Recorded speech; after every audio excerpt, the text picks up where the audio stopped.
Эрхэм сонсогчдоо, үе үеийн ухаантнуудаас суралцсан нэвтрүүлгийнхээ энэ удаагийн дугаараар Оросын холбооны улсын сэтгэл зүйч, эдэрлийн эмч, эмчилгээний өөрийн гэлсэн аргаараа олон хүнийг эрүүл болгож, амьдралаа дээшлүүлж, аз жаргалыг мэдрэхтэн тусалсан эмч Синельников Валерий Владимировичийн өөрийнхөө өвчнийг хайрлах хэмээх номыг бүрэн ихээр нь та бүхэндээ хүргэх гэж байна.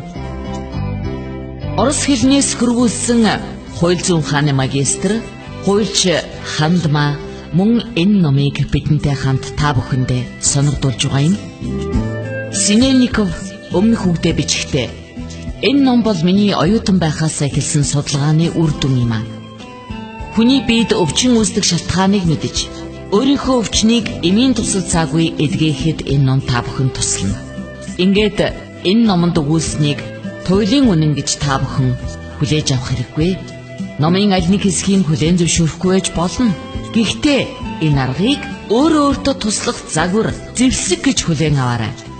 Мэдээж танаас өөр таны зовлон бэрхшээлийг хамгийн сайн ойлгох хинч байхгүй шүү дээ гэж бичсэн байна.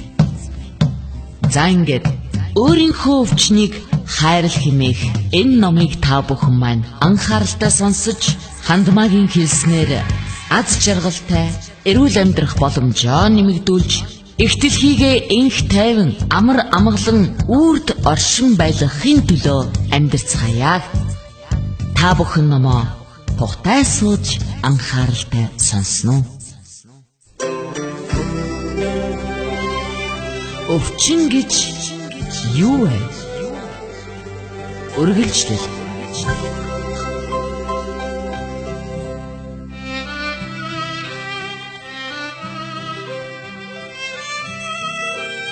Хүний бие махбодыг төсөөлье. Түүнд бие, ухамсар, далд ухамсар гэж бий бөгөөд энэ бүхэн нэг цөм юм. Бид биеийнхээ тухай, ухамсарынхаа тухай бага зэрэг мэднэ. Харин далд ухамсарынхаа тухай огтхон ч мэдэхгүй. Энэ сэдв удаан хугацаагаар хаалттай байсан нь харин ч сайн хэрэг. Хүний ариунаас ариун зүйл хамгаалтанд байсан сайн хэрэг шүү дээ. Сүүлийн үед хүний далд ухамсараар их оролдож, энэ сэдвийг их идэвхтэй хөнддөг болжээ. Өвчин, уруу зуршлаас хамгаалах элдв код тавьж, хэвлэл мэдээллийг хэрэгслээр ховсчдоор дамжуулан нөлөөлөх болсон байна. Гэхдээ энэ бүхний хажуугаар далд ухамсар дахь өвчнийг үүсгэгч шалтгааныг тооцохгүй л байна. Үүнээс гадна энэ бүхнийг хийж байгаа эмч нар нь өөрсдөө гүйцэд хөгжөөгүй байдаг. Жишээ нь өвчтөнд архинаас гаргах код тавьж байгаа эмч өөрөө архиудаг байх жишээтэй. Нүдний эмч өөрөө нүдний шил зүүж явдаг. Сэтгэл заслын эмч өөр сэтгэл заслалчид эмчлүүлэх гэх мэт. Зайнаас эмчлэгчид өөрсдөө эмчилж чаддаггүй гэж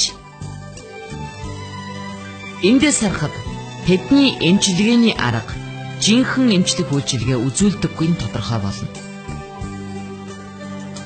Би урд нь өвчин бол бидний дотоод тэнцвэр алдагдсан тухай дохио гэж бичиж байлаа. Энэ алдагдлыг махбодын хувьд сэргээж болно. Жишээ нь чихрийн шижинтэй хүнд инсулин тарьж, зүрхний дутагдaltaй нэгэнд тэжээл хийж өгөх зэргээр. Гэвч энэ нь завирыг төр зурл намдаадаг. Үүний оронд биеийн тамираар хичээллэж, хоолоо тохируулж, заримдаа бага зэрэг өлсөж, амьсгалж, физик эмчилгээ хийлгэж, биеэ чирэгжүүлж болох юм. Ийм чиглэлийн олон ч байгууллага ажиллаж, захих үр дүнгээ үзүүлж байдаг. Гэхдээ тухайн үйлчилгээ бүх өвчнөд нөлөөлдөггүй бөгөөд зөвхөн л гадна байдлын засаад байдаг. Орчин үеийн ангаах ухаан маш хүчтэй техник торогдох өрөмж, химийн бүтээгдэхүүнийг ашиглаж эмчилгээ хийдэг боловч завуурыг зөвхөн л хөнгөлж байдаг юм аа. хим физикийн шинж чанараас илүү нарийн эмзэг түвшинд өвчин үүсдэг. Энэ нь мэдээлэл энергийн хүрээ. Товчноор ярил бидний бодол, мэдрэмж, сэтгэл хөдлөл, үйлдэл, үзэл бодол юм. Хүний бие, ухамсар, ирж байгаа мэдээллийн 1-5% агуулж идэг. Хүн өөрийнхөө авьяас чадрын маш бага хувийг ашигладаг гэдэг нь аль эртний тодорхой болсон.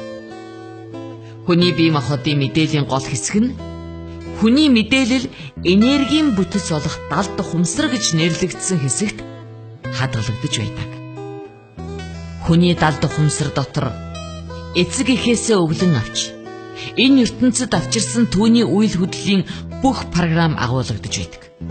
Өөрөөр хэлбэл хүний далд ухамсарт тэдний үр удам, өвөг дээдсийн тухай бүх мэдээлэл кодтой болж суусан байдаг. Энэ бүтэц хүний ирээдүйг тодорхойлдог. Яг энэ хэсгээр төлөгч нар янз бүрийн жаягийг үйлдэн, хэвчлэн хөзөр, хүний алганы зураас, өндөг, үр тариа зэргийг ашиглаж хүний далд ухамсарын бүтцээс мэдээллийг ухамсарт татаж гаргадаг байна. Энд ямар ч элб эд шид байхгүй. Учир нь ирээдүгөө бид өөрсдөө л бүтээдэг юм чинь. Үүнээс хүний үйл хөдлөлийн далд ухамсарын програм, мөн ертөнцийн мэдээлэл энергийн бүтэц гэсэн зураг харагдаж байна. Хэрвээ хүний бодол үйлдэл нь ертөнцийн нэгдсэн организмтай зөрчилд орох юм бол хүн гормоны өөрчлөлтөнд орж тэнцвэрээ алддаг. Дараагийн ээлжид энэ нь хүний хувь заяа ирээдүйд нөлөөлдөг. Организмд байгаа эдэст нь организм амьдрахаа болно гэж боддоо. Организмын хувьд тэр нь өвчтөе эдэс болох бөгөөд тэр эхлээд түүнийг эмчлэх гэж оролдоод болохгүй бол устгадаг. Ийм маягаар өвчин гэдэг бол таны ямар нэг бодол, ямар нэг үйлдэл, мэдрэмж, ертөнцийн хуультай зөрчилдөж байгааг далд ухамсараас нь хэлж өгч байгаа дохио юм аа. Иймээс ямар нэг өвчнөө эмчлэе гэж бодож байгаа бол бодол, сэтгэл хөдлөлөө ертөнцийн хуультай дүйж байхаар тохируулах хэрэгтэй. Надад үзүүлэхээр уушигны хатгалгаа маш их өндөрснийг өвчтөе ирсэн юм л да. Организм нь антибиотик хүлээн авахаа болсон байлаа. Түүний далд ухамсарын шалтгааныг шинжиж үзэхэд өвдөхөөс өмнө тэр дарагтайгаа маш ширүүнээр муудалцаж байсан юм. Түүний дараа дарагдаа маш их гомдож, улмаар орчин тойрондоо энэ гомдлоо тараасан гэж юм. Та ойлгож байна уу? Гомдол гэдэг бол альва нэг хүнийг зөвхөн өөрийг нь биш, үр удмаар нь өхүүлэхийг хүссэн далд ухамсарын програм байдаг. Энэ сөнөөгч програм нь эргээд үүнийг зохиогчдоо өвчин болж ирсэн байна. Шийтгэл болж юу? Үгүй ээ. Өвчин бол шийтгэл биш. Энэ бол таны бодол, сэтгэл хөдлөлийг махбодын түвшинд илэрхийлж байгаа гадаад илэрхийллийн үр дүн юм а. Бодол бол кодлогдсон мэдээллийн тусгай энерги юм. Хэрвээ гомдол, хүнийг муулах, үзэн ядал зэрэг сөнөөгч бодол байх юм бол махбодын хувьд энэ нь өвчнөөр илэрхийлэгддэг. Тэгэхээр би яах ёстой юм бэ гэж өвчтөе асуулаа. Асуудлыг шийдэх цорын ганц арга бол та дарагтайгаа эвлэрэх. Тэр битгий хэл ийм байдалд оруулсан түн талархал илэрхийлэх явдал. Юу? Тэр буруутай байхад би яаж түн талархах юм бэ? За яг уужилж бол болох юм. Талархч бол ястаж чадахгүй. Ер нь бол та эхний ээлжинд бурхан, дээд ухамсарт баярлах ёстой л да. Үүнээс гадна гомдлын эхлэл танаа дарагд бишээ. Танд байгаа гэдгийг та ойлгох хэрэгтэй.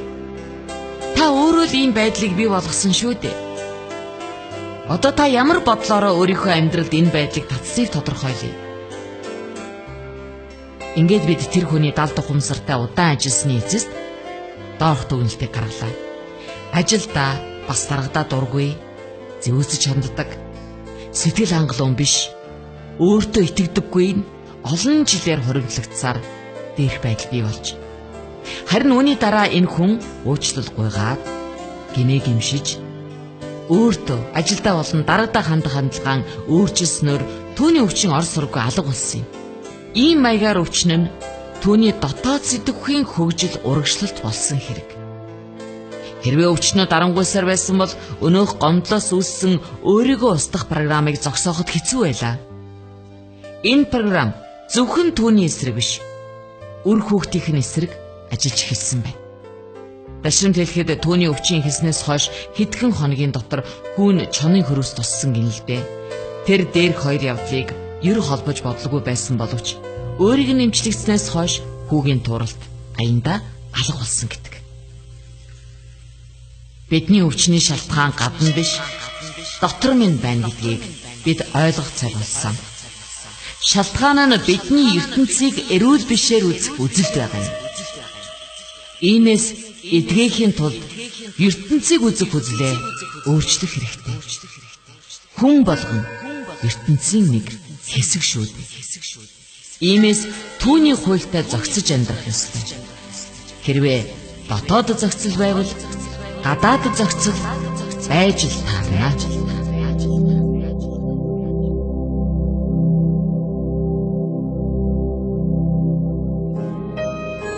Эрхэм сонсогч та бүхэн Оросын холбооны улсын сэтгэл зүйч, мэдрэлийн эмч Синельников Валерий Владимировичийн өөрийнхөө өвчнийг хайрл хэмээх номыг бүрэн ихээр нь сонсож байна. Энэ номонд Бурхан, ертөнц, дээд ухамсар, үнэн байдал, хүч, бодит байдал, дэлхий зэрэг үгийг их ашигласан байгаа.